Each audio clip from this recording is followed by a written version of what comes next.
Praise rod जय मसीह की। मैं स्टैनली मैकवान, मेरे YouTube channel Hindi Gujarati Bible study में आपका स्वागत है। मेरे चैनल को आज अभी इसी वक्त आप सब्सक्राइब कर लीजिए और परमेश्वर के ज्ञान में आप पढ़ते जाओ। परमेश्वर का वचन ऐसा कहता है यशायाह भविष्यवक्ता के पुस्तक में कि तुम्हारे धर्म के काम मैले चिथड़ों के समान है। तो क्या हमारे धर्म के काम, और धर्म के काम बोलो तो परमेश्वर के वचन की आज्ञाकारी, तो क्या परमेश्वर के वचन की आज्ञाकारी करना वो मैले चिथड़ों के समान है? क्या हमें परमेश्वर के वचन की आज्ञाकारी नहीं करनी चाहिए? और अगर हम परमेश्वर के वचन की आज्ञाकारी करते हैं तो क्या वो मैले चिथड़े के समान है?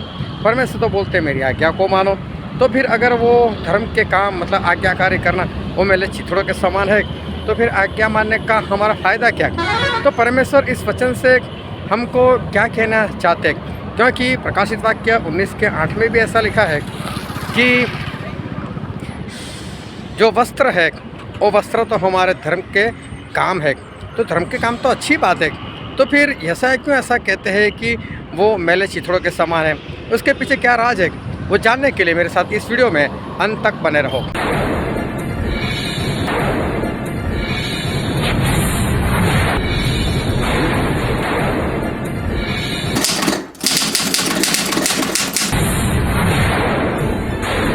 अब परमेश्वर के वचन की ओर चले और बाइबल से यशायाह भविष्यवक्ता का पुस्तक उसका 64 और हम पढ़ेंगे पहले वचन से लेकर उसके 7 वचन तक। भला हो कि आकाश को फाड़कर उतर आए और पहाड़ तेरे सामने कांप उठे। जैसे आग झाड़ झंखाड़ को जला देती या जल को उबालती है, उसी रीति से तू अपने शत्रुओं पर अपना नाम ऐसा प्रकट कर कि जाति जाति के लोग तेरे प्रताप से कांप उठे। जब तू ऐसे भयानक काम किए जो हमारी आशा से भी बढ़कर थे, तब तू उतर आया, पहाड़ तेरे प्रताप से कांप उठे। क्योंकि प्राचीन काल ही से तुझे छोड़ कोई और ऐसा परमेश्वर न तो कभी देखा गया, न कान से उसकी चर्चा सुनी गई। अपनी बाट जोहने वालों के लिए काम करे। तू तो उन्हीं से मिलता है जो धर्म के काम हर्ष के साथ करते और तेरे मार्गों पर चलते हुए तुझे स्मरण करते हैं। देख, तू क्रोधित हुआ था क्योंकि हमने पाप किया। हमारी यह दशा तो बहुत काल से है, क्या हमारा उद्धार हो सकता है? हम तो सबके सब अशुद्ध मनुष्य कैसे हैं और हमारे धर्म के काम सबके सब मैले चिथड़ों के समान है। हम सबके सब पत्ते की न्याय मुरझा जाते हैं और हमारे अधर्म के कामों ने हमें वायु की न्याय उड़ा दिया है। परमेश्वर पिता का वचन हमारे लिए बहुत ही आशीषित है और परमेश्वर पिता का वचन सच्चा है। और बाइबल में लिखा है यदि तू सच्चाई को जानेगा तो सच्चाई तुझे आज़ाद करेगी। बहुत ध्यान से आज एक बार फिर हम परमेश्वर का वचन सुने और साथ में उसको ग्रहण करें और उसके अनुसार चले, ताकि हम परमेश्वर के राज के हम वारिस बन सके। मेरे जीवन की एक बात बताता हूँ कि जब हम लोगों ने कारोबार शुरू किया था तो प्रिंटिंग, स्टेशनरी प्रिंटिंग का कारोबार था। अभी करना तो बहुत अच्छी तरह से आता था, प्रिंटिंग बहुत अच्छे से कर सकते थे, डिज़ाइन बहुत अच्छे से बना सकते थे, काम बहुत साफ़ सुथरा था, सब कुछ अच्छा था, आता बहुत था। लेकिन बड़ी बात तो ये थी कि कारोबार को चलाए कैसे, कमाई कैसे करें, क्योंकि हमको तो आता है लेकिन सामने वालों को भी तो पता होना चाहिए कि यहाँ पर कोई कारोबार कर रहा है, उसको ऐसा काम आता है और बहुत अच्छा काम करता है। अगर सामने वाले को किसी को पता ही ना हो कि यहाँ पर कोई कारोबार करता है, आएगा कौन हमारे पास? और कोई आएगा नहीं तो कारोबार चलाए कैसे, चाहे कितना भी अच्छा हमको आता हो। तो फिर मैंने देखा कि ऐसे तो कारोबार नहीं चल सकता, हमको आता है लेकिन सामने वाले को बताना पड़ेगा कि हम ऐसे लोग हैं कि हमको ये कारोबार आता है और हमने ये कारोबार शुरू भी किया है, हमने प्रिंटिंग का काम शुरू किया है। तो लोग जानेंगे तो ज़रूरत पड़ने पर वो लोग आएंगे, नहीं तो उनको पता ही नहीं चलेगा तो कैसे आएंगे। तो फिर मैंने एडवर्टाइज़ करना शुरू कर दिया और मैं सारी कंपनियों में मैं जाने लगा। कंपनियों में जाकर मैं कोटेशन देने लगा कि हम यहाँ पर ऐसे ऐसे कारोबार कर रहे हैं, आपका भी काम ऐसे निकलता है तो हम आपका काम और अच्छे से और भी सस्ते में हम आपको कर देंगे। तो इस तरह से कारोबार जो है वो लोगों को पता चलने के बाद वो बढ़ने लगा और फिर कारोबार में एक अच्छी कमाई होने लगी। फिर जब मसीह में आया तो मसीह में आया तो एक बार ऐसा हुआ कि अभी तो मैं नया नया था मसीह में और ज़्यादा कुछ मैं जानता नहीं था, लेकिन मेरे घर के पास एक और मसीह परिवार रहता था और वो लड़का काफ़ी सालों से मसीह में अच्छे से चल रहा था। तो उस कारण वहाँ पर कोई प्रार्थना के लिए आया था और कोई प्रार्थना के लिए आया था। तब मेरी बड़ी बेटी काफ़ी छोटी थी, स्कूल में पढ़ाई करती थी, केजी में थी। तो मैं उसको स्कूल छोड़ने के लिए गया था और तभी जो विश्वासी भाई मेरे पास में रहते थे उसकी पत्नी मेरे घर पर आई। तो बोला कि स्टैनली भाई, तो बोला वो तो नहीं है, अभी स्कूल पर गए लेकिन अभी 5 मिनट में आ जाएंगे। तो मेरी पत्नी को बोल कर गए कि उनको जल्दी से मेरे घर भेजना, कारण ये है कि किसी को दुष्ट आत्मा ने पकड़ लिया है और वो लोग हमारे घर पर प्रार्थना के लिए आए। तो जैसे ही मैं घर पर आया तो मेरी पत्नी ने बताया, मैं बहुत खुश हो गया क्योंकि ऐसा सुना था कैसे होता है और ऐसा सुना था कि जो दुष्ट आत्मा होता है उसको धमकाना पड़ता है, उसको घुड़कना पड़ता है, उसको आज्ञा देनी पड़ती है प्रभु यीशु के नाम से, तो वो भाग जाता है। मैंने बोला चलो आज तो अपनी निगाह से देखेंगे। तो मैं भी वहाँ पर गया उस भाई साहब के घर में बैठा, सामने वो औरत थी जिसके अंदर दुष्ट आत्मा था और उसको कोई लेकर आया था। तो ये भाई साहब ने बोला कि हम आपके घर आएंगे और आपके घर पर आकर ये काम करेंगे। अभी दोपहर में जाने का तय हुआ तो वहाँ पास में एक मेथडिस्ट चर्च था और उनके जो पास्टर थे वो पास्टर बहुत बेहतरीन थे और परमेश्वर उनका ऐसी बातों में बहुत इस्तेमाल करते थे। तो उनको साथ में लेना था और ये वहीं के मेंबर थे। तो मैं भी वहीं पर चर्च में जाकर बैठ गया और वो भाई साहब हमको बुलाने के लिए आए और फिर हम दोपहर में सभी लोग उसके घर गए। तो जो मेरे घर के पास विश्वासी रहता था वो और वो पास्टर, वो दोनों उस दुष्ट आत्मा को निकालने का प्रयत्न कर रहे थे और उसको आज्ञा दे रहे थे, हुक्म दे रहे थे और दुष्ट आत्मा काफ़ी परेशान कर रहा था, वश में नहीं आ रहा था और मुझे ऐसा लगा कि अभी मुझे कुछ करना चाहिए, मुझे प्रार्थना करनी चाहिए। लेकिन अभी है वो पास्टर, मैं भी नया नया विश्वासी, परमेश्वर उनका इस्तेमाल भी अच्छा करते, जो विश्वासी वो भी मेरे से पुराना विश्वासी है। मैं करूँ तो क्या करूँ, लेकिन फिर भी मुझे अंदर से ऐसा फोर्स आया कि नहीं कुछ करता हूँ। तो मैंने ऐसे दोनों को हटा दिया और फिर मैंने उस दुष्टात्माओं को आज्ञा दी कि चलो प्रभु यीशु के नाम में निकल। तभी जो भाई साहब हमको वहाँ पर लेकर गए थे उन्होंने बोला यार अभी प्रार्थना बंद कर दो। बोले क्यों? तो बोले इसका पति जो है वो नहीं मानता प्रभु को। तो बोले मैं उसको मनाऊंगा, उसको बोलूँगा कि तेरी पत्नी को ऐसी समस्या है तो तू चर्च में लेकर आ। तो बोले मैं फ्राइडे को जो चर्च में प्रार्थना संगति रहती है तो उसमें मैं उसको लेकर आऊँगा। तो हम लोग बोला बोले चलो ठीक है। तो काम ऐसे हम छोड़कर वहाँ से निकल आए। बुधवार का दिन था, एक दिन छोड़कर शुक्रवार, और मैं भी चर्च में चला गया।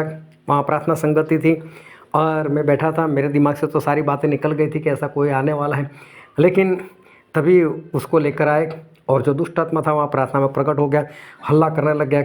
तो जो पास्टर साहब थे उन्होंने मेरा नाम पुकारा कि बोले स्टैनली भाई मैं आराधना करवाता हूँ और आप इस दुष्ट आत्मा को भगाने के लिए उसको हुक्म करो। अभी पूरा चर्च भरा हुआ था, अब पूरा चर्च भरा हुआ था और परमेश्वर ने उस वक्त मेरा इस्तेमाल किया और उस बहन के अंदर से वो दुष्ट आत्मा निकल गया और वहाँ पर शांति हो गई और सभी लोगों ने मुझे देखा। और फिर चारों ओर लोगों को पता चलने लगा कि इस चर्च में ऐसे काम होते, तो शुक्रवार को प्रार्थना भी होती है। तो हर शुक्रवार ऐसे केस आने लगे और जो पास्टर साहब थे वो हर बार मुझे बोलते थे चलिए भाई आप आ जाओ, आप आ जाओ। तो मेरा नाम चल पड़ा, मेरा नाम थोड़ा सा फेमस हो गया। अभी कितना भी अच्छा प्रचार करना आता हो, चाहे परमेश्वर हमको वरदान दिया है कि हम दुष्ट आत्मा निकाल सकें, हम प्रार्थना करें और बीमार को चंगाई मिल जाए, लेकिन सामने वाले को पता भी तो होना चाहिए कि इसके पास ऐसा कुछ है, तो कोई हमको बोलेगा भाई प्रार्थना करवा।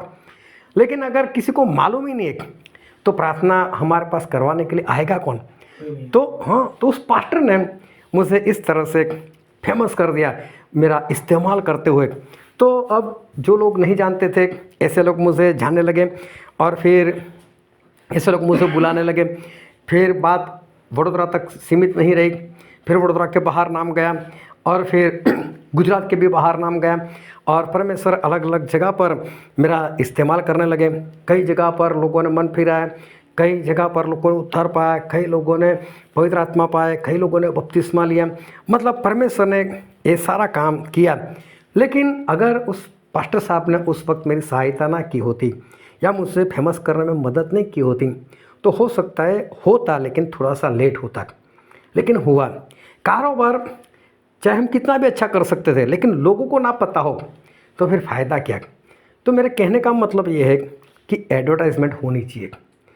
अगर हमारे बारे में कोई जानता नहीं, जिस तरह से आप लोग कारोबार करते हो ग्लास का, कितना भी अच्छा करते हो, लेकिन किसी को मालूम ही नहीं कि नीलेश भाई कोई है और ऐसे ग्लास का काम बहुत अच्छे से कर सकते हैं, उनको बहुत अच्छा आता है, आएगा कौन? फिर कोई नहीं आएगा। तो हमारी एडवर्टाइज होनी चाहिए, किसी को पता होना चाहिए, कोई हमारी बात आगे करने वाला होना चाहिए, तो कोई हमको बुलाएगा, तो हमारा कारोबार चलेगा। चाहे वो परमेश्वर वाली बात हो कि हम प्रचार कर सकते, लेकिन किसी को तो पता होना चाहिए कि ये परमेश्वर का दास है, इसको ये प्रचार आता है, क्या परमेश्वर इसका इस्तेमाल करते हैं, तभी तो कोई बुलाएगा। अगर हम फेमस नहीं हुएंगे, अगर हमारे कोई एड्रेस नहीं करेगा, तो हमको कोई नहीं बुलाएगा। अभी जब प्रभु यीशु इस धरती पर आए, जब भी मैं उस पास्टर साहब तो अभी अमेरिका में बैठे, लेकिन जब भी मैं उनको देखता हूँ तो मुझे बहुत आनंद आता है। मुझे याद आता है कि अच्छा है, इस पास्टर ने मुझे इतना आगे लाने में प्रयत्न किया और मेरी सहायता की। तो जब भी मैं उनको देखता हूँ तो अंदर से, दिल से एक धन्यवाद उनके लिए पक्का निकलता है। जब प्रभु यीशु इस धरती पर आए तो प्रभु यीशु के पास सब कुछ था। प्रभु यीशु भूत प्रेत निकाल सकते थे, वो बीमारों को चंगा कर सकते थे, अच्छा मैसेज दे सकते थे, सारा काम प्रभु यीशु कर सकते थे। लेकिन प्रभु यीशु को कोई बोलेगा कब? प्रभु यीशु के पीछे लोग आएंगे कब? और देखना, बाइबल में लिखा है कि लोगों ने प्रभु यीशु की गवाही दी। एक कोढ़ी आया, प्रभु यीशु ने उसके कोढ़ को दूर कर दिया, लेकिन उसको बोला देख किसी को बताना नहीं। लेकिन उसने इतना जाहिर किया कि प्रभु यीशु उसके शहर में जाने से ऐसे होता था कि अगर खुले में जाए तो लोग पकड़ ले गए, तो यीशु दोनों जब सुना कि यहाँ से यीशु गुजर रहे, तो उनको ये बात पता थी कि यीशु नाम का कोई है जो अंधे को भी आंखें दे सकता है। तभी वो लोग चिल्लाने लगे, दाऊद के पुत्र, हम पर दया करो, हम पर तरस खाओ। तो प्रभु यीशु भी फेमस हुए। लेकिन जब प्रभु यीशु के काम की शुरुआत थी तो बाइबल में एक वचन हम पढ़ते हैं जो है लूका रचित सुसमाचार, उसका 4 अध्याय और उसका 34 वचन 34। वह ऊंचे शब्द से चिल्ला उठा, हे यीशु नाज़री, हमें तुझसे क्या काम? क्या तू हमें नाश करने आया है? मैं तुझे जानता हूँ, तू कौन है?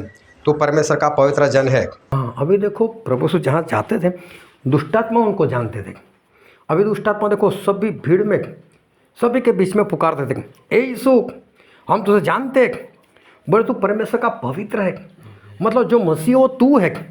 ऐसा एक जगह पर हमने पढ़ा, लेकिन ऐसा कई जगह पर लिखा है कि लोग प्रभु यीशु को पुकारते थे, जो दुष्टात्माएं थे यीशु मसीह को जानते थे और पुकार करके थे, यीशु हम तुझे जानते हैं, तू मसीह है, तू जीवित परमेश्वर का पुत्र है। तो वो लोग जानते थे प्रभु यीशु को।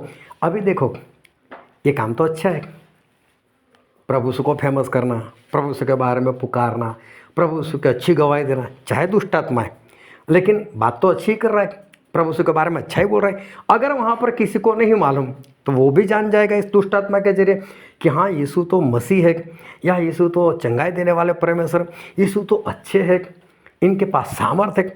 तो देखने जाओ तो ये दुष्टात्मा अच्छा काम कर रहा है। लेकिन प्रभु यीशु उसको क्या बोल रहे हैं? आगे बढ़ो तो उसका 35 वचन। यीशु ने उसे डांट कर कहा, चुप रहे और उसमें से निकल जा। तब दुष्ट आत्मा उसे बीच में से पटक कर बिना हानि पहुंचाए उसमें से निकल गई। अभी देखो यहाँ पर ऐसा लिखा है, प्रभु से उसको डांटा और क्या बोला, चुप हो जा भाई, ये काम मत कर तू। अभी सवाल ये है कि काम कहाँ बुरा है? क्या दुष्ट आत्मा कर रहा है? काम तो अच्छा ही है। वो कहाँ प्रभु से गाली बोल रहा है? वो क्या प्रभु से के पीछे भाग रहा है? कहाँ प्रभु यीशु के बारे में गलत बोल रहा है? वो तो जो भी कर रहा है देखने जाओ तो अच्छी बात है, वो तो प्रभु यीशु को फेमस कर रहा है। तो फेमस होंगे तो और लोग आएंगे, लोग जानेंगे प्रभु यीशु के बारे में, और प्रभु यीशु के बारे में जानेंगे तो फिर बहुत लोग उद्धार पाएंगे। तो ये तो जरूरी था। लेकिन प्रभु यीशु इसको मना कर रहे, इसको डांटा दुष्टात्मा को, चुप बोले, तुझे नहीं बोलना है, तुझे ये बात नहीं करनी है। अभी ऐसा क्यों ये इस एक अच्छे काम को प्रभु यीशु मना कर रहे कि नहीं, तुझे नहीं बोलना है, तुझे मेरे बारे में कुछ नहीं बोलना है? प्रभु से तो मरकर जिंदा होकर वापस चले गए। फिर उनके चेले लोग काम करने लगे। काम करते करते पौलुस भी आए, पौलुस भी मसीह में आए। अभी पौलुस भी आगे बढ़ने लगे। एक बार पौलुस वो कहीं पर गए थे और वहाँ पर मेले जैसा कुछ लगा हुआ था और वहाँ पर भी एक दासी थी और उसके अंदर भावी कहने वाली दुष्ट आत्मा थी। और देखो वो पौलुस के बारे में क्या कह रही है, और हम बाइबल से पढ़ते हैं प्रेरितों के काम उसका 16 अध्याय और 17 वचन। वह पौलुस के और हमारे पीछे आकर चिल्लाने लगी कि ये मनुष्य परम प्रधान परमेश्वर के दास है जो हमें उद्धार के मार्ग की कथा सुनाते हैं। देखो ये स्त्री जिसके अंदर दुष्टात्मा है वो पुकार तो अच्छा रही है, अच्छी बात बोल रही, बोले ये तो परमेश्वर के दास है, जीवित परमेश्वर के दास है और हमें मुक्ति का रास्ता, उद्धार का रास्ता हमको बता रहे। अभी देखने जाओ तो वहाँ पर जो लोगों को नहीं मालूम उनको भी पता चल जाएगा कि पौलुस अच्छे है। फिर ये जो स्त्री है उसके पास तो बहुत लोग आते थे क्योंकि उसके अंदर भावी कहने वाली आत्मा थी और वो अच्छी कमाई अपने मालिकों को कर देती थी। वहाँ पर लोग उसको पूछने के लिए आते थे मेरा क्या होने वाला है, कैसा होगा, और वो सब कुछ बता देती थी। तो इसकी बातों के ऊपर तो कोई भी भरोसा कर लेगा। तो ये तो पौलुस के लिए अच्छी बात बता रहे कि पौलुस है, ये परमेश्वर का दास है और उद्धार का रास्ता, मुक्ति का रास्ता वो हमको बता रहे। तो देखने जाओ तो अच्छी बात है। लेकिन पौलुस ने भी क्या किया, आगे पर उसका 18 वचन। वह बहुत दिन तक ऐसा ही करती रही, परंतु पौलुस दुखित हुए और मुंह फेर कर उस आत्मा से कहा, मैं तुझे यीशु मसीह के नाम से आज्ञा देता हूँ कि उसमें से निकल जा, और वह उसी घड़ी निकल गई। अभी देखो पौलुस ने भी क्या किया, इसको डांटा, डांट कर बोला चल निकल जाए यहाँ से प्रभु यीशु के नाम में, और वो निकल गया। तो पौलुस भी नहीं चाहते कि मेरे बारे में कुछ प्रचार करे, मेरे बारे में कुछ बोले। चलो गाली बोलती हो तो बात ठीक है, गलत कोई शब्द बोलती हो तो वो अलग से बात है, लेकिन ये तो अच्छा प्रचार कर रही, अच्छी बातें बोल रही। तो भी पौलुस को भी क्यों ऐसा है कि ये नहीं बोलनी चाहिए। प्रभु यीशु ने भी ऐसा ही किया, प्रभु यीशु ने भी मना कर दिया, उस दुष्टात्मा को बोल दिया नहीं बोलना है। यहाँ पर पौलुस ने भी वही बात की, नहीं तुझे नहीं बोलना है। देखने जाओ और हमारी निगाह से देखो तो हमको तो ये बात बहुत अच्छी लग रही है कि चाहे दुष्टात्मा है लेकिन जो भी काम कर रहे वो तो देखने जाओ तो अच्छा ही है कि फेमस कर रहे, जिन लोगों को नहीं मालूम उनको भी बता रहे कि ये लोग तो परमेश्वर के दास हैं। तो देखने जाओ तो एक अच्छी बात यहाँ पर नज़र आती है। और प्रभु यीशु जब इस धरती पर आए थे तो उन्होंने अपने बारे में एक बात बताई थी, और हम पढ़ते यूहन्ना उसका 3 अध्याय और उसका 16 वचन। क्योंकि परमेश्वर ने जगत से ऐसा प्रेम रखा कि उसने अपना एकलौता पुत्र दे दिया ताकि जो कोई उस पर विश्वास करे उसका नाश न हो परंतु अनंत जीवन पाए। यहाँ पर लिखा है कि परमेश्वर ने इस जगत से इतना प्रेम किया कि अपना एकलौता बेटा मतलब प्रभु को दे दिए ताकि जो कोई उनके ऊपर विश्वास करे वो नाश ना हो पर अनंत जीवन पाए। तो प्रभु यीशु के ऊपर विश्वास करना वो बहुत ज़रूरी है। प्रभु यीशु पे हमें विश्वास करना चाहिए। और यहाँ पर जो लिखा है उसके हिसाब से कि अगर कोई परमेश्वर के ऊपर विश्वास करता है, प्रभु यीशु के ऊपर विश्वास करता है, वो नाश नहीं होगा, मतलब नरक में नहीं जाएगा। वो कहाँ जाएगा, वो तो स्वर्ग में जाएगा। फिर यूहन्ना में ऐसा लिखा है, आगे पढ़ते उसका अध्याय 6 और उसका 29 वचन। यीशु ने उन्हें उत्तर दिया, परमेश्वर का कार्य यह है कि तुम उस पर जिसे उसने भेजा है विश्वास करो। हाँ, परमेश्वर का काम क्या है, तो कि परमेश्वर ने जिसको भेजा है मतलब प्रभु यीशु, उसके ऊपर विश्वास करो। मतलब प्रभु यीशु के ऊपर विश्वास करना वो काम किसका है, परमेश्वर का काम है। परमेश्वर खुद चाहते हैं कि लोग प्रभु यीशु के ऊपर विश्वास करें और अनंत जीवन पाए। हालेलुया। बहुत ध्यान से समझते रहना कि परमेश्वर हमसे क्या कहने के लिए जा रहे। प्रभु यीशु बोलते हैं कि परमेश्वर जगत से इतना प्रेम किया कि जो कोई प्रभु यीशु के ऊपर विश्वास करे उसका नाश ना हो पर वो अनंत जीवन पाए। प्रभु यीशु फिर से बोलते हैं कि मेरे ऊपर विश्वास करना वही तो परमेश्वर का काम है। मतलब अगर हम प्रभु यीशु के ऊपर विश्वास करते तो परमेश्वर का काम करते, हम अच्छा करते, हम भला करते। और फिर याकूब की पत्री में ऐसा लिखा है, याकूब की पत्री उसका 2 अध्याय और उसका 19 वचन। तुझे विश्वास है कि एक ही परमेश्वर है तो अच्छा करता है, दुष्टात्मा भी विश्वास रखते और थर थराते हैं। देखो यहाँ पर क्या लिखा, दुष्टात्मा भी विश्वास करते और परमेश्वर से घबराते, थर थराते, काँपते हैं। अब इसका मतलब तो ये हुआ कि प्रभु यीशु ऐसा बोलते हैं कि जो कोई उनके ऊपर विश्वास करे उसका नाश ना हो पर वो अनंत जीवन पाए। और प्रभु यीशु के ऊपर विश्वास करना वो तो परमेश्वर का काम है, अच्छी बात है। और यहाँ पर लिखा है दुष्टात्माएं भी विश्वास करती है, तो दुष्टात्मा विश्वास करते हैं तो देखने जाओ तो अच्छा काम है। वो प्रभु यीशु के ऊपर विश्वास करते हैं तो अच्छी बात है। फिर क्या लिखा है, वो कांपते हैं, थर थराते हैं, मतलब प्रभु यीशु से डरते भी है। ये प्रभु यीशु से डरना सही में बहुत बड़ी बात है, क्योंकि अच्छे अच्छे मसीह लोग प्रभु यीशु से नहीं डरते। एक बार एक चर्च में मैं गया था और वहाँ पर आखिर में प्रभु वो चल रहा था। तो जब प्रभु वो चल रहा था मैं वहाँ से बाहर निकल रहा था और चर्च के सामने एक पान ठेला था और वहाँ पर एक भाई साहब जो है वो सिगरेट पी रहे थे। और तभी उनको वहाँ से आवाज़ सुनाई दी कि प्रभु बहुत शुरू हुआ है। उन्होंने सिगरेट ऐसे नीचे डाली, पैरों से रोन डाला, चर्च में भाग कर गए। मैं बोला ये क्या कर रहे हैं। मैं भी उनके पीछे देखने के लिए गया, वो भी वहाँ पर लाइन में खड़े हो गए। प्रभु बोझ लिया, प्रभु बोल लेकर फिर वापस बाहर निकले। मैंने भी देखा, फिर वापस वहीं पर गए, एक सिगरेट ली और वापस उसको सुलगा कर उसको धुआं निकालने लगे। अभी देखो दुष्टात्मा तो डरते भी, और लोग प्रभु यीशु का लहू किस तरह से पीना चाहिए, उनका मांस किस तरह से खाना चाहिए, उससे भी नहीं डरते। तो देखने जाओ तो दुष्टात्मा अगर प्रभु यीशु से थरथराते हैं, कांपते हैं, डर रहे तो अच्छी बात है। वो लोग प्रभु यीशु के ऊपर विश्वास कर रहे तो अच्छी बात है, करना चाहिए। तो दुष्टात्माएं भी विश्वास कर रहे, लेकिन बाइबल में प्रभु यीशु ऐसा कहते हैं, मत्ती रचित सुसमाचार उसका 25वां अध्याय और उसका 41 वचन, तब वह भाई और वालों से कहेगा, हे श्रापित लोगों, मेरे सामने से उस अनंत आग में चले जाओ जो शैतान और उसके दूतों के लिए तैयार की गई है। अनंत आग में चले जाओ, नरक की बात की, जो किसके लिए तैयार की गई? शैतान और उसके दूतों के लिए।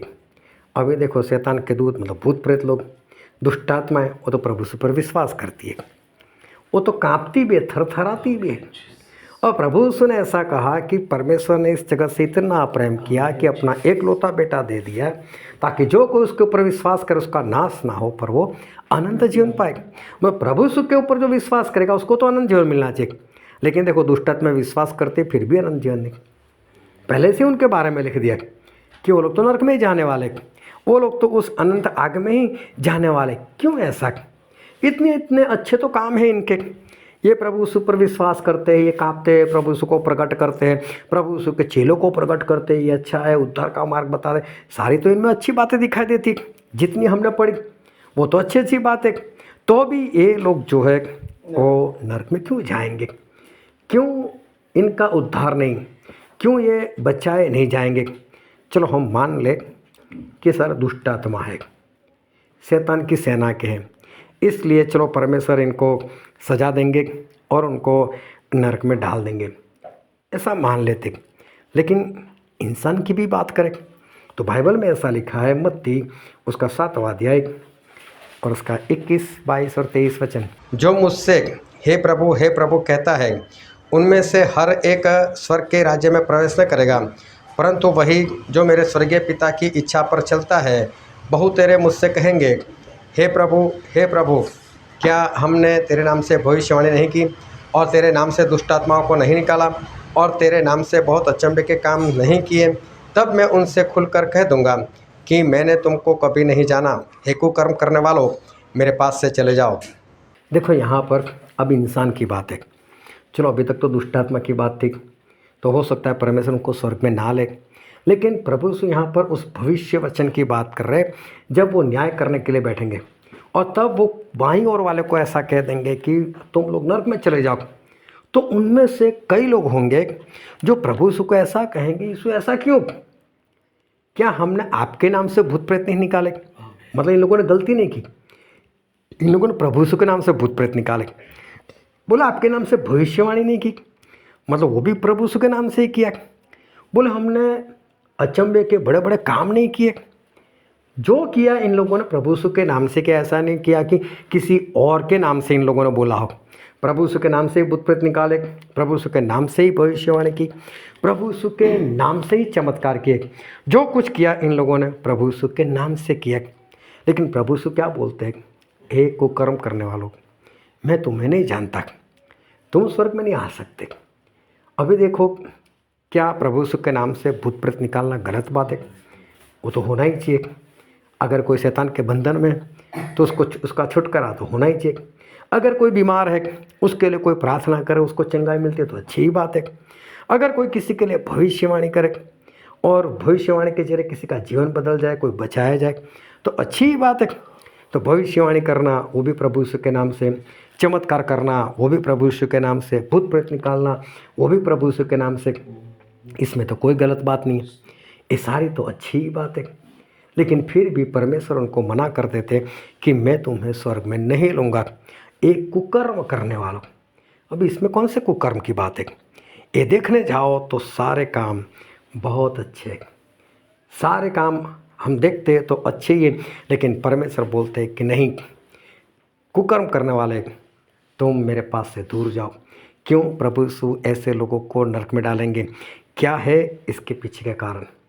इस सारी बातों से एक बात हमारी समझ में आती है कि परमेश्वर की निगाह में अच्छा काम और हमारी निगाह में अच्छा काम, ये दोनों में अंतर हो सकता है। हमारी समझ और परमेश्वर की समझ, ये दोनों में अंतर है। और बाइबल में लिखा भी है कि हमारी सोच और परमेश्वर की सोच में इतना अंतर है जितना इस ज़मीन और आसमान में अंतर है। तो परमेश्वर की सोच अलग है, परमेश्वर की समझ अलग है। हम समझते कि सारे काम अच्छे हैं, लेकिन परमेश्वर इन सारे कामों को अच्छा नहीं मानते। क्यों ऐसा? इस कामों में ऐसा तो क्या है? बस आज हमें यही समझना है कि परमेश्वर की निगाह में कौन सा काम अच्छा है। हम जो काम कर रहे वो और परमेश्वर जो बता रहे उन दोनों में से कौन सा काम अच्छा है? किस तरह से हम जान सकते हैं कि परमेश्वर कौन से काम को सही समझते या कौन से काम को अच्छा समझते? दान देना बहुत अच्छी बात है, बाइबल में लिखा है। पौलुस, उनको भी दान दिया जाता था, प्रभु यीशु को भी लोग दान देते थे। दशमांश वो तो प्रभु यीशु ने पुराने नियम से ठहराया हुआ है कि जो लेवी लोग हैं, जो परमेश्वर का काम करते, उनके लिए दशमांश है, उनको दशमांश निकाल कर देना चाहिए। ये दान देना, दशमांश देना वो अच्छी बात है। लेकिन पहले एक बात समझनी ज़रूरी है कि दशमांश किसको कहा जाता है। जब हम दशमांश बोलते हैं तो उसका मतलब होता है 10वां अंश। 10वां अंश अगर दूसरी लैंग्वेज में बोले तो बोले 10%। मतलब इंसान जो कमाई करता है उसका 10वां हिस्सा, उसको दशमांश बोलते हैं।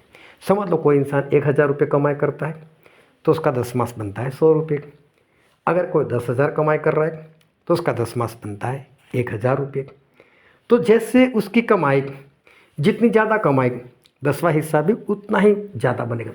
लेकिन कोई बहुत ज़्यादा कमाई कर रहा है और कोई बहुत कम कमाई कर रहा है, 10वां हिस्सा बड़ा छोटा हो सकता है, लेकिन बोलेंगे तो भाई 10वां हिस्सा, चाहे 10 रुपये हो चाहे 1 लाख रुपये हो। 1 लाख है तो अभी उसके लिए 10% है, और जो 10 रुपये निकालता है उसके लिए भी वो एक ही है, क्योंकि 10% ही है उसका। तो वो बड़ा छोटा नहीं है। 10वां हिस्सा मतलब 10%, 10% जो इंसान अपनी कमाई से निकालता है उसको दशमांश बोलते हैं। और परमेश्वर ने दशमांश के लिए ऐसा बोला है लेवी व्यवस्था 27:30 में कि दशमांश मेरा है। परमेश्वर ऐसा बोलते, दशमांश मेरा है, यहोवा का है और यहोवा के लिए पवित्र है। अभी यहाँ दान की बात नहीं हो रही। अगर मैं किसी को ऐसा बोलता हूँ कि भाई साहब जो तू कारोबार कर रहा है ना उसमें 10% मेरा है, मतलब मेरा हिस्सा है, तो वहाँ पर हम लोग कुछ अलग से उसको नहीं दे रहे, दान के हिसाब से नहीं दे रहे, उसका हिस्सा बनता है उतना। उसी तरह से परमेश्वर इंसान को 1 महीने तक जो संभाल कर रखते हैं, उसको सामर्थ्य देते हैं, उसको बल देते हैं, उसको ज्ञान देते, तब वो जो कमाई कर पाता है, तो उस कमाई में परमेश्वर ने जो उसके लिए काम किया उसके हिसाब से परमेश्वर बोलते हैं 10% मेरा। यहाँ पर दान की बात नहीं है। यहाँ पर ऐसा नहीं कि परमेश्वर कोई उधार मांगने के लिए आ रहे, वो तो बोल रहे मेरा है, मतलब अधिकार से बोल रहे। जिस तरह से एक पार्टनर होता है, पार्टनर से भाई साहब मुझे दे दे ना मेरा हिस्सा, ऐसा नहीं होता है, ये 1 लाख मेरा है। परमेश्वर कभी मांगने के लिए नहीं आने वाले, लेकिन 10% वो ये बात है। और इंसान जब वो 10% दे देता है परमेश्वर को, उसके बाद उसके मन में और भी होता है मैं और भी कुछ दूँ, वो उसको बोला जाता है दान। वो दान है। लेकिन अगर कोई समझ लो कि कोई इंसान अपनी कमाई में से 5% देता है, तो 5% वो तो छीन लेता है परमेश्वर का, और वो 5% में से 1-2% देकर ऐसा बोले ये मेरा दान है, तो गलत है। वो परमेश्वर को लूट रहा है। दशमांश निकालने के बाद ही जो इंसान और निकालता है उसको ही दान कह सकते हैं। जो इंसान पूरा दशमांश नहीं निकाल पाता तो समझ लो कि वो दान कभी भी नहीं दे सकता। तो दान और दशमांश ये है, दशमांश वो परमेश्वर का हिस्सा बनता है और वो हमें परमेश्वर को दे देना चाहिए। जो भी पास्टर, जो भी परमेश्वर का दास, जहाँ पर भी जिसको भी चला रहा है वो उसका हकदार होता है, और उसके पास पहुंचाना वो एक विश्वासी का एक फ़र्ज होता है, और ये इंसान को देना चाहिए। लेकिन सबसे बड़ी बात है देना कब चाहिए। ये 10वां हिस्सा इंसान को देना कब चाहिए।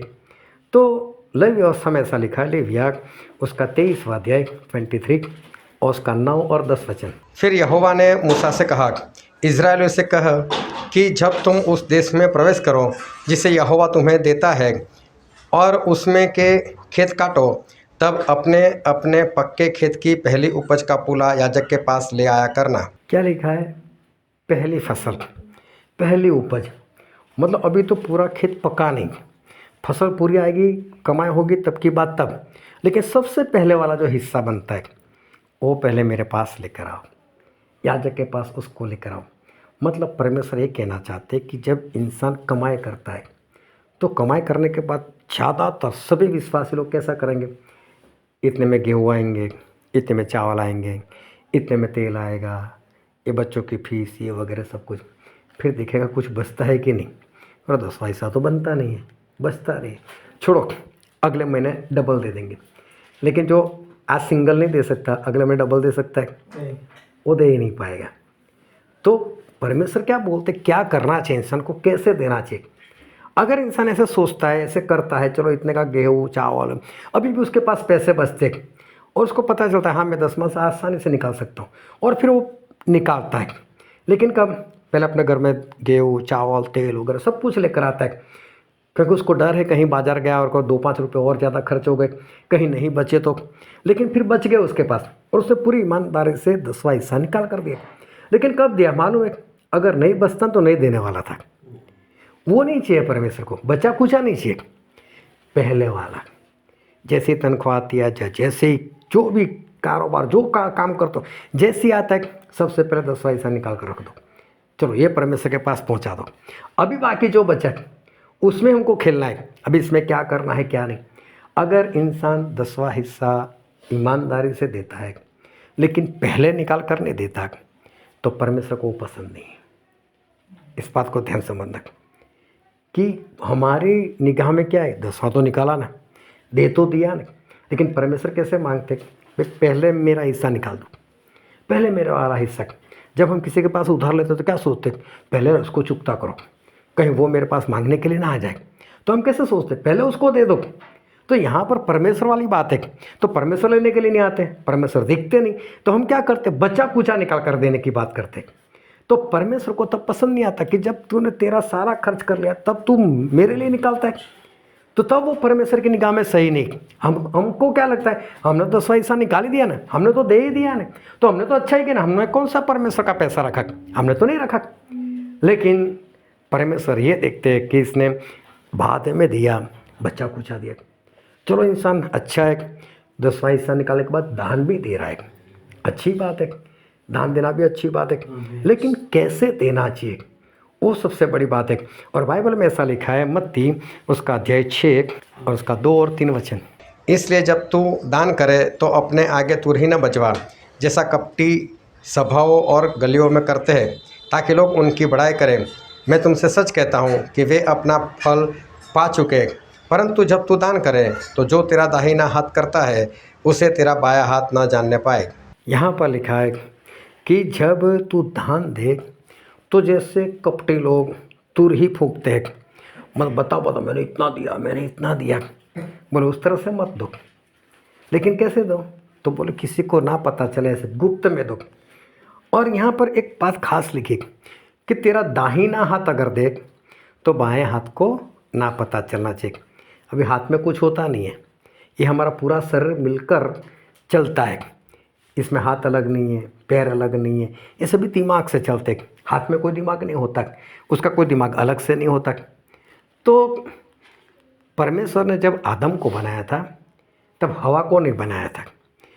फिर जब ज़रूरत पड़ी तो उसकी एक पसली ली और उस पसली में से परमेश्वर ने स्त्री को बनाया।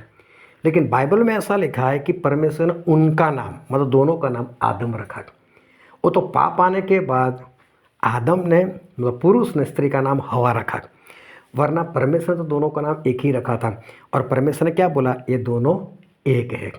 मतलब पति और पत्नी ये दोनों मिलकर एक है। पति अगर दाहिना हाथ है तो पत्नी बायां हाथ है।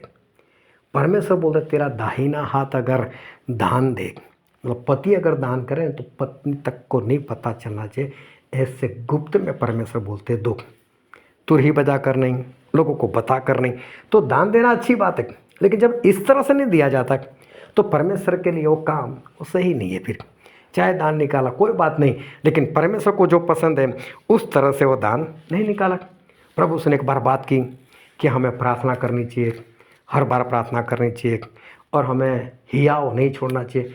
और एक वचन पढ़ लेते हैं, लूका उसका 18 अध्याय उसका पहला ही वचन। फिर उसने उसके विषय में कि नित्य प्रार्थना करना और हियाव न छोड़ना चाहिए, उनसे यह दृष्टांत कहा। हाँ, प्रभु उसने दृष्टांत कहा, लेकिन किस बारे में? तो बोले प्रार्थना करनी चाहिए। और कैसे? लगातार प्रार्थना करनी चाहिए। और फिर परमेश्वर ने क्या बोला? हियाव नहीं छोड़ना चाहिए, मतलब हिम्मत नहीं छोड़ना है, लगातार प्रार्थना करनी। और फिर प्रभु यीशु ने एक विधवा स्त्री के बारे में बताया कि वो बार बार जज के पास जाती थी, जज जब बुलाता तब जाती थी, और आखिर में जज ने उसको न्याय दिला दिया। तो प्रभु यीशु ने ऐसा बोला कि इस तरह से जब परमेश्वर के पास आप प्रार्थना करते हो ना, तो लगातार प्रार्थना जो है करनी चाहिए। लेकिन प्रार्थना भी कैसे करनी चाहिए और कब करनी चाहिए? तो मत्ती में ऐसा लिखा है, उसका अध्याय 6 उसका 5 और 6 वचन। और जब तू प्रार्थना करे तो कपटियों के समान न हो, क्योंकि लोगों को दिखाने के लिए सभाओं में और सड़कों के मोड़ों पर खड़े होकर प्रार्थना करना उनको अच्छा लगता है। मैं तुमसे सच कहता हूँ कि वे अपना प्रतिफल पा चुके हैं। परंतु जब तू प्रार्थना करे तो अपनी कोठरी में जा और द्वार बंद करके अपने पिता से जो गुप्त में है प्रार्थना कर, और तब तेरा पिता जो गुप्त में देखता है तुझे प्रतिफल देगा। यहाँ पर लिखा है प्रार्थना करना अच्छी बात है, लेकिन जाहिर में करना, लोगों को बताने के लिए करना, लंबी लंबी प्रार्थना करना और लोगों को अच्छा लगे उस तरह से बाइबल के वचन पुकार कर कि लोग मेरी प्रार्थना सुन रहे, और परमेश्वर को नहीं, लोगों को सुनाने के लिए प्रार्थना करना, ये परमेश्वर को पसंद नहीं। प्रार्थना करना अच्छा काम है, लेकिन ये काम इस तरह से प्रार्थना करना वो परमेश्वर को पसंद नहीं। देखो अभी ध्यान से समझना कि कई काम हमारे जीवन में बहुत अच्छे, हम उसको अच्छा समझते, प्रार्थना करना अच्छी बात है, प्रचार करना अच्छी बात है, भूत प्रेत निकालना अच्छी बात है, भविष्यवाणी करना अच्छी बात है, सामर्थ्य के काम करना अच्छी बात है, लेकिन वो काम हमने किस तरह से किया वो सबसे बड़ी बात है। परमेश्वर वो देखते कि इसने किया सही, लेकिन इसके पीछे इसका मकसद क्या था, इसका कारण क्या था। तो प्रार्थना तो लोग करते, लेकिन परमेश्वर को कैसी प्रार्थना चाहिए? बोले तू गुप्त में रहकर प्रार्थना कर और मैं तेरी प्रार्थना सुनूंगा। लेकिन लोगों को सुनाने के लिए तू प्रार्थना करता है तो फिर वो प्रार्थना वो परमेश्वर को पसंद नहीं। फिर गलातिया में ऐसा लिखा, गलातिया उसका अध्याय 6 और वचन भी 6। जो वचन की शिक्षा पाता है वह सब अच्छी वस्तुओं में सिखाने वाले को भागी करे। यहाँ पर लिखा है कि जो कोई सीखता है परमेश्वर के वचन, जिसके पास से सीखता है, तो बोले जहाँ से वो सीखता है उसको अपनी सारी अच्छी वस्तुओं में से भागी करे। इस क्या लिखा है? अच्छी वस्तु में से। और विश्वासी लोग कैसा करेंगे? अपने पास्टर को कैसा देंगे? मार्ग में पुराना दे दो, इसको हमारे काम का नहीं है तो चलो दे दो इनको। तो देना वो तो अच्छी ही बात है, लेकिन परमेश्वर वो देखते कैसा देता है, वो किस तरह से देता है। कैन ने कैसा दिया था? अच्छी वस्तु दे सकता था, लेकिन नहीं दिया उसने। तो इंसान जो कर सकता है उससे कम कुछ करे तो परमेश्वर को वो बात पसंद नहीं। करना अच्छी बात है, लेकिन कैसे करते हैं परमेश्वर वो देखते। इसी तरह से हमारा उपवास है, इसी तरह से संगति में जाना भी है, उसी तरह से हमें गवाही देना वो भी है, क्योंकि ये सारे काम अच्छे हैं हमारी निगाह में और परमेश्वर की निगाह में भी अच्छे हैं। लेकिन अगर वो गलत रीति से हो रहे, नहीं यार तो संडे है जाना ही पड़ेगा, क्यों नहीं जाऊंगा तो वो क्या बोलेगा, और मैंने तो सभी को बोला कि मैं तो संडे को जाता ही जाता हूँ, तो इसलिए वो दिखाने के लिए चला जाता है। परमेश्वर बोलते हैं मुझे नहीं पसंद, जाना चाहिए वो अच्छी बात है, लेकिन जाने के पीछे उसका कोई कारण अलग है, फिर अच्छी बात नहीं। गवाही देना अच्छी बात है। एक बहन ने एक बार मेरे चर्च में वो गवाही देने खड़ी हो गई, और जब भी गवाही देती अपनी सास के बारे में गवाह देती, और वो जब भी अपनी सास के बारे में बोलती थी ऐसा बोलते मेरी मम्मी, फिर हमको बताती थी कि मेरी मम्मी मतलब मेरी सास की बात करो, वो मेरी मम्मी के समान है, बहुत अच्छी है, परमेश्वर ने मुझे इतनी अच्छी सास दी है, तो परमेश्वर का धन्यवाद। हर बार अपनी सास के बारे में बोलते। एक बार वो किसी के घर में बैठी थी और मैं भी वहाँ पर विजिटिंग के लिए मैं वहाँ पर गया था, और वहाँ पर वो कुछ परेशान से लग रही थी, बोल रही थी कि जाने दो ना, वो बूढ़ी ऐसा करती है वैसा करती है। मैं बोला कौन बूढ़ी? बोले मेरी सास की बात कर रहा हूँ। चलो वो चले गए वहाँ से। जो परिवार वाले थे वो बता रहे थे अरे जाना तो कभी भी आकर जहाँ जब भी आती है अपने सास के बारे में बुरा भला बोलती रहती है। और गवाही कैसी? गवाही बहुत बढ़िया, मेरी मम्मी है। तो गवाही क्यों दे रही है? लोगों को दिखाने के लिए। तो परमेश्वर को ऐसी बात जो है वो पसंद नहीं। सिर्फ काम करना ज़रूरी नहीं, लेकिन काम किस तरह से करते और कब करते वो भी जरूरी। परमेश्वर की आज्ञा मानना जरूर, लेकिन कब मानते? क्योंकि परमेश्वर की आज्ञा को तुरंत मानना चाहिए। परमेश्वर ने अब्राहम को बोला कि अब्राहम यहाँ से निकल और तू कनान देश में जा, तो अब्राहम ने ऐसा नहीं बोला कल निकलता हूँ परसों निकलता हूँ। अब्राहम निकल गए। जब परमेश्वर ने अब्राहम को बोला कि अब्राहम 3 दिन तक चल मोरिया देश में जा, इसहाक की बलि दे दे, सुबह जल्दी उठ गए और जल्दी उठकर निकल पड़े। चलो चलते हैं, परमेश्वर का काम करना है, परमेश्वर की आज्ञा को मानना है। अगर बाप बेटे को बोले बेटा मेरे लिए गिलास पानी लेकर आ, बेटा बोलता है लाता हूँ, लेकिन आधा घंटा लगा दे, और पिता को प्यास लगी।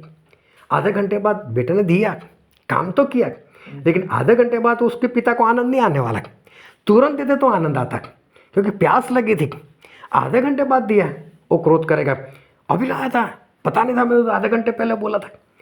तो काम जरूरी नहीं है, लेकिन काम वक्त पर होना जरूरी है। काम करना जरूरी नहीं, लेकिन सही रीति से काम करना जरूरी है। और परमेश्वर हमारे जीवन में यही बातें वो देखते हैं कि हम इंसान जो अच्छा काम करते हैं, लेकिन किस तरह से कर रहे हैं, उसके पीछे हमारा जो कारण है वो कारण क्या है। एक बार मैं पंजाब में था, और पंजाब में गर्मी के दिन वो लोग क्या करते, पानी नहीं पिलाते, डायरेक्ट पहले ठंडा लेकर ही आते और पहले ठंडा पिलाएंगे। अच्छा लगता है उनको कि परमेश्वर के दास लोग आए जो ठंडा पिलाओ, अच्छी बात है, आदर मान करते। तो मैं किसी के घर में चला गया था, तो उन्होंने मुझे ठंडा पिलाया। अभी सही में मुझे पानी की बहुत प्यास थी, मुझे पानी पीना चाहता था, लेकिन जब भी जो भी था उनका ठंडा, मैंने ठंडा पी लिया। कुछ बैठे, थोड़ी सी प्यास भी हल्की हो गई, फिर उन्होंने चाय बनाई, फिर हमने चाय पी, आधा घंटा बीत गया। अब मेरी प्यास जो थी थोड़ी बढ़ गई, तो मैंने उस भाई साहब को बोला भाई साहब पानी लेकर आओ, पानी चाहिए। बोला ठीक है। तो उसने सोचा नहीं यार पास्टर साहब है, पानी क्या पिलाना, ठंडा ही पिलाते। तो दूसरी बार मुझे ठंडा ही दिया उन्होंने।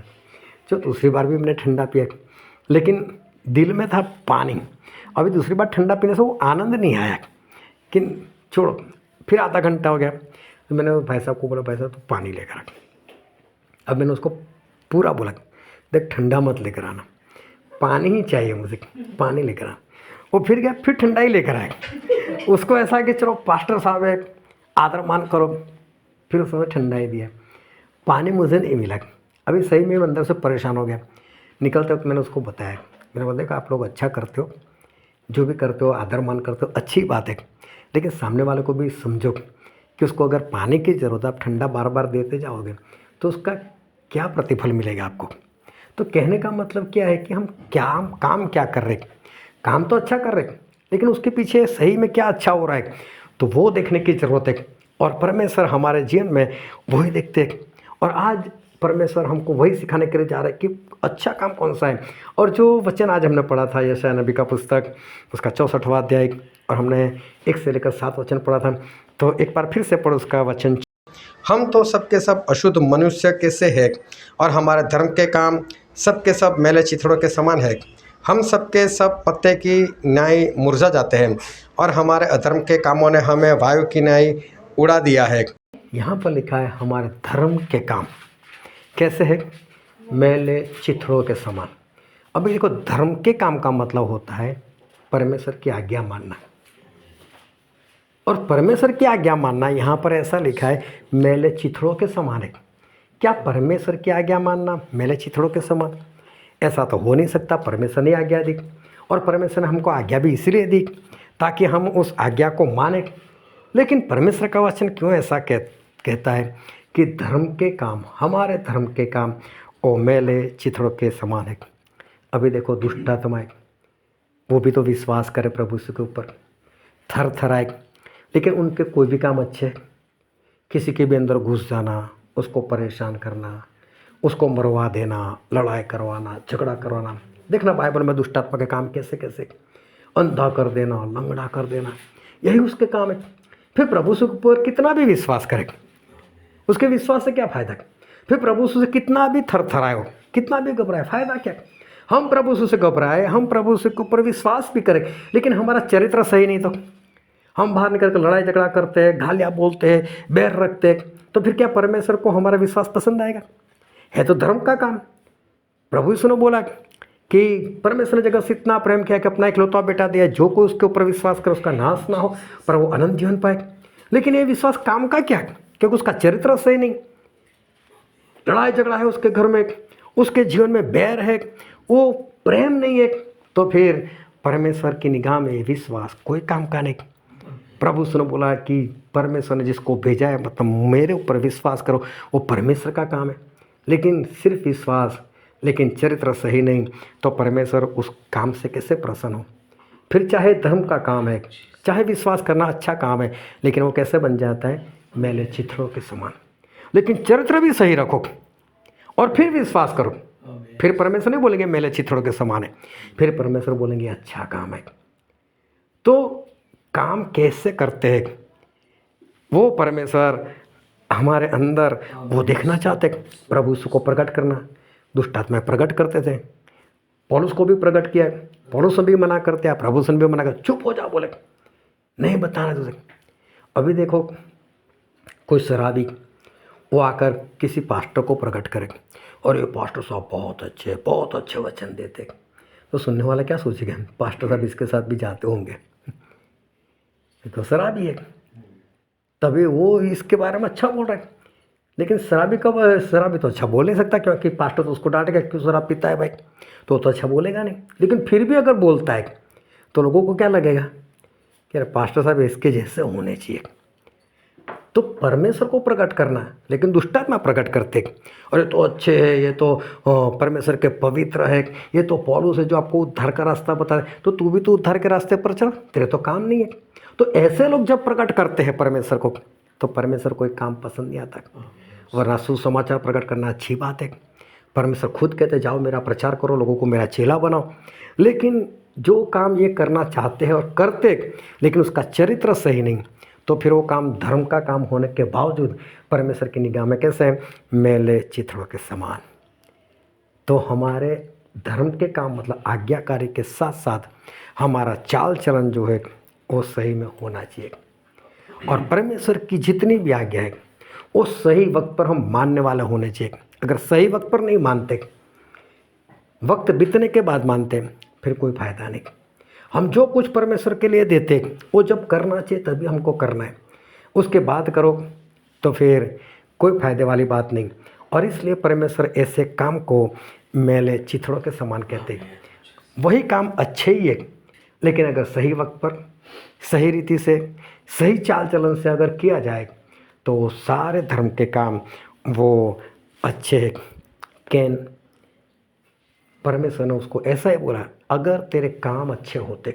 एक वचन पढ़ लो, उत्पत्ति का पुस्तक उसका 4 अध्याय और वचन 7। यदि तू भला करे तो क्या तेरी भेंट ग्रहण न की जाएगी, और यदि तू भला न करे तो पाप द्वार पर छिपा रहता है, और उसकी लालसा तेरी ओर होगी, और तू उस पर प्रभुता करेगा। यहाँ पर लिखा है अगर तू भला करे तो क्या तेरी भेंट ग्रहण ना की जाएगी। भेंट तो कितनी भी अच्छी लेकर आए, लेकिन भला नहीं करेगा फिर कोई फायदा नहीं। मतलब हम जो धर्म के काम करते, कैन का भेंट देना वो गलत नहीं था, लेकिन उसके काम भले नहीं थे। इसके लिए परमेश्वर उस काम को मैंने चिथड़ों के समान गिना, क्योंकि इंसान का चरित्र सही नहीं था।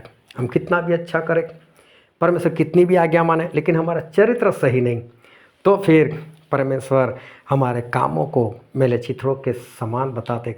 जो हम झाड़ू पोछा लगाते हैं ना, वो पोछे में भी काम नहीं लगेगा, ऐसे काम हो गए, क्योंकि वो तो अच्छे खासे घर को भी गंदा कर देगा। तो ऐसे काम हमारे हो जाते हैं जब हमारा चरित्र सही नहीं होता। इसलिए हमें हमारे चरित्र को सही करना है। और नित्य वचन में ऐसा लिखा है, नित्य वचन उसका 16वां अध्याय और उसका वचन 2, मनुष्य का सारा चाल चलन उसकी अपनी दृष्टि में पवित्र ठहरता है, परंतु यहोवा मन को तोलता है। हाँ, इंसान तो जो करता है उसको तो अच्छा ही लगता है, मैं बहुत बढ़िया कर रहा हूँ, मैं अच्छा ही कर रहा हूँ, मैं जो भी कर रहा हूँ सही चल रहा हूँ, उसको नहीं लगता है गलत। लेकिन बाइबल में क्या लिखा है? परमेश्वर उसके मन को तोलता है। परमेश्वर तोल कर देखते उसने सही काम किया है नहीं किया। इंसान को तो ऐसा लगता है कि मैंने बहुत अच्छा किया, बहुत अच्छा किया। फिर लूका में लिखा है उसका 16वां अध्याय और उसका 15वां वचन, उसने उससे कहा, तुम तो मनुष्यों के सामने अपने आप को धर्मी ठहराते हो, परंतु परमेश्वर तुम्हारे मन को जानता है, क्योंकि जो वस्तु मनुष्य की दृष्टि में महान है वह परमेश्वर के निकट घृणित है। हाँ, जो परमेश्वर, जो इंसान को अच्छा लगता है, महान लगता है, लेकिन परमेश्वर की दृष्टि में घृणित है। यह सारे अच्छे कामों की बात है, लेकिन चाल चलन अच्छा नहीं, तब परमेश्वर को ऐसा लगता है कि कितना भी अच्छा करे, लेकिन इसका जब चरित्र सही नहीं, तो परमेश्वर क्या बोलते? तुम्हारी निगाह में अच्छे काम होंगे, लेकिन मेरी निगाह में घृणित काम है। मेरी निगाह में तो परमेश्वर ऐसा बोलते, तुम्हारे धर्म के काम वो मेले चिथड़े के समान है। पूरा बाइबल अगर हम मान ले, पूरा बाइबल अगर हम समझ ले, पूरे बाइबल के अनुसार हम चले, लेकिन हमारा चरित्र अगर हम ना सुधारें, तो फिर कोई फ़ायदा नहीं। एक बार प्रभु यीशु कहीं पर जा रहे थे और किसी ने प्रभु यीशु को एक सवाल पूछ लिया था, और सवाल ऐसा था कि बाइबल में सबसे बड़ी आज्ञा और सबसे पहली आज्ञा कौन सी है? और एक वचन पढ़ो तो मत्ती उसका 22वां अध्याय और 35 से लेकर 40 तक पढ़ दो। और उनमें से एक व्यवस्थापक ने परखने के लिए उससे पूछा, हे गुरु, व्यवस्था में कौन सी आज्ञा बड़ी है? उसने उससे कहा, तू परमेश्वर अपने प्रभु से अपने सारे मन और अपने सारे प्राण और अपनी सारे बुद्धि के साथ प्रेम रख। बड़ी और मुख्य आज्ञा तो यही है, और उसी के समान यह दूसरी भी है कि तू अपने पड़ोसी से अपने समान प्रेम रख। यही 2 आज्ञाएं सारी व्यवस्था और भविष्यवक्ताओं का आधार है। देखो यहाँ पर जो प्रभु ने एक बात बताई, पूरा बाइबल का निचोड़ 2 आयत में बता दिया। अगर पूरा बाइबल का निचोड़ निकालो तो बस ये 2 वचन है, 2 ही आज्ञा है। कोई 10 हुक्म मानने की ज़रूरत नहीं, कोई और हुक्म मानने की ज़रूरत नहीं। परमेश्वर ने एक बोला कि सबसे ज़्यादा परमेश्वर के ऊपर, और दूसरा जैसा खुद पर करता है ऐसे अपने पड़ोसी पर प्रेम कर। बस जो यहाँ पर प्रेम करेगा वो सभी लोगों से प्रेम करेगा। जो प्रेम करेगा उससे और कोई गुनाह होगा ही नहीं। तो सबसे बड़ी बात तो ये है कि प्रेम करना। पौलुस ने भी यही कहा, मैं विश्वास रखूँ, मैं पहाड़ों को हटा दूँ, लेकिन मेरे अंदर का प्रेम नहीं तो मैं कुछ भी नहीं। मैं स्वर्गदूतों की भाषा बोलूँ, लेकिन मेरे अंदर प्रेम नहीं तो मैं कुछ भी नहीं। सारे वरदानों को एक और रख दो, लेकिन सामने प्रेम नहीं है, तो पवित्र आत्मा के सारे वरदान फीके से पड़ जाते। और इसलिए प्रभु से ऐसे लोगों को बोलते हैं कि तूने भविष्यवाणी की, तूने चमत्कार किए, लेकिन तेरा चरित्र सही नहीं था, तेरे अंदर प्रेम नहीं था, तू यहाँ से चला जा बोले। क्योंकि स्वर्ग में क्या रहेगा? प्रेम। क्योंकि 1 कुरिन्थियों 13 में ऐसा लिखा है कि आखिर में आशा, विश्वास और प्रेम, ये तीनों बातें रहेगी, लेकिन उसमें सबसे बड़ा कौन है? प्रेम। तो स्वर्ग में तो प्रेम ही है। तो यहाँ पर प्रेम होगा तो हम प्रेम लेकर साथ में जाएंगे। क्योंकि लोग ऐसा बोलते हैं कि हम इंसान कुछ भी साथ में लेकर नहीं जाएंगे, लेकिन प्रकाशित वाक्य में तो ऐसा लिखा है 14 के 13 में कि हमारे काम हमारे साथ में आएंगे। मतलब हम कुछ साथ में लेकर नहीं जाएंगे, लेकिन हमारे काम तो आएंगे साथ में, और परमेश्वर उस काम के अनुसार हमको क्या देंगे? बतला देंगे। तो हमारे काम हमारे साथ आएंगे। जैसे हमारे काम होंगे वैसे स्वर्ग या तो नरक मिलेगा। तो हम जो भी आज्ञाकारी करते वो कैसे करें? प्रेम रख कर करें, चरित्र अच्छा रह कर करें। और एक आखिरी वचन पढ़ लो, यूहन्ना उसका 13 अध्याय और उसका 34 वचन, मैं तुम्हें एक नई आज्ञा देता हूँ कि एक दूसरे से प्रेम रखो। जैसा मैंने तुमसे प्रेम रखा है वैसा ही तुम भी एक दूसरे से प्रेम रखो। प्रभु से बोलते हैं कि मैं तुम्हें नई आज्ञा देता हूँ, एक दूसरे से क्या करो, प्रेम करो। अगर हम एक दूसरे के प्रेम करेंगे तो किसी का बुरा नहीं करेंगे, किसी का बुरा सोचेंगे नहीं, और अगर किसी का बुरा करेंगे नहीं, सोचेंगे नहीं, तो हमारे सारे धर्म के काम वो मेले चिथड़ों के समान नहीं होगा। नहीं तो हमारे सारे अच्छे काम, धर्म के काम, वो कैसे हो जाएंगे, मेले चिथड़ों के समान। और मेले चिथड़ों के समान अगर हमारा काम होगा तो हम स्वर्ग में नहीं जा पाएंगे। अगर स्वर्ग में जाना है तो हमारे काम कैसे होने चाहिए, मेले चिथड़ों के समान नहीं। वही काम करना है लेकिन प्रेम से करना है, एक दूसरे को प्रेम कर कर करना है, अच्छे से करना है, हमारा चरित्र साफ रखना है, तो वो हमारे काम वो मेले चित्रों के समान नहीं होगा और हम स्वर्ग राज्य के वारिस होंगे। तो हम जो भी कर रहे, लेकिन अगर सही रीति से नहीं कर रहे तो फिर फ़ायदा नहीं। तो इससे अच्छा है वही काम हम कैसे करें, सही रीति से करें, सही चरित्र से करें, अच्छे से करें, ताकि हम स्वर्ग राज्य में प्रवेश कर पाए। आओ हम सभी अपनी आंखों को बंद करें। आज मैं परमेश्वर की आज्ञा मान तो रहा हूँ, मैं संगति में जा तो रहा हूँ, मैं प्रार्थना करता हूँ, मैं उपवास करता हूँ, मैं बाइबल पढ़ता हूँ, मैं दान देता हूँ, मैं दशमांश देता हूँ। आमीन। लेकिन मेरा चरित्र कैसा है, मेरा चरित्र कैसा है? अपने आप को जांचे, अपने आप को परखे, क्या आज मेरा चरित्र कैसा है? क्या कहीं मेरे कामों को देखकर, मेरे धर्म के कामों को देखकर, मेरी आज्ञाकारी को देखकर प्रभु से ये तो नहीं बोलेंगे कि तेरे धर्म के काम मेले चिथड़ों के समान है? मेरे प्रियो, फिर वो जो भी मेहनत हमने की उसका फायदा क्या? अगर हम घर बनाए लेकिन वो टिके ना, गिर जाए तो फायदा क्या? अपने आप को जांचे।